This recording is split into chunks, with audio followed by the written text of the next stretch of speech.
नमस्कार मंडळी. मी नीलाक्षी काळेसालके, संस्थापिका मातृगंध पुणे.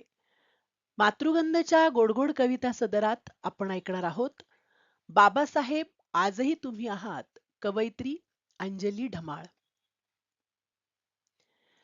भेटतच आलात तुम्ही लहानपणापासून आम्हाला वेगवेगळ्या रूपातून.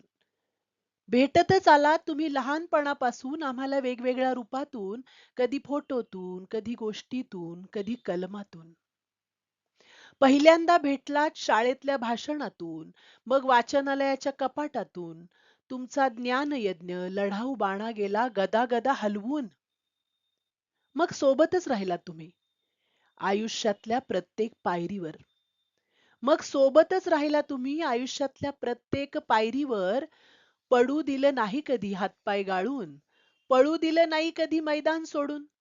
बळ दिलं स्वतःच्या जीवनाच्या धड्यातून, की तळागाळातून वर येऊन नभापार जाता येतं, काळोखावर मात करून आकाशात तळपता येतं, नुसत्या लेखणीनं सुद्धा आयुष्य घडवता येतं.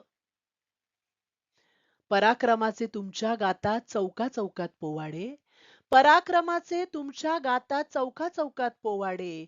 मन मात्र एका कारणे सलाम करते वेडे. उतरंडीच्या तळात होतो बंद होती कवाडे, उतरंडीच्या तळात होतो बंद होती कवाडे. महिलांच्या समानतेस्तव दिलेत तुम्ही लढे. तत्वांसाठी सांगा तुम्हासम उच्च पद कोण सोडे. तत्वांसाठी सांगा तुम्हासम उच्च पद कोण सोडे. म्हणून झुकते मस्तक माझे सदैव तुमच्या पुढे. म्हणून झुकते मस्तक माझे सदैव तुमच्या पुढे. माहित नाही आहात का तुम्ही कुठल्या रंगात, कुठल्या दंग्यात.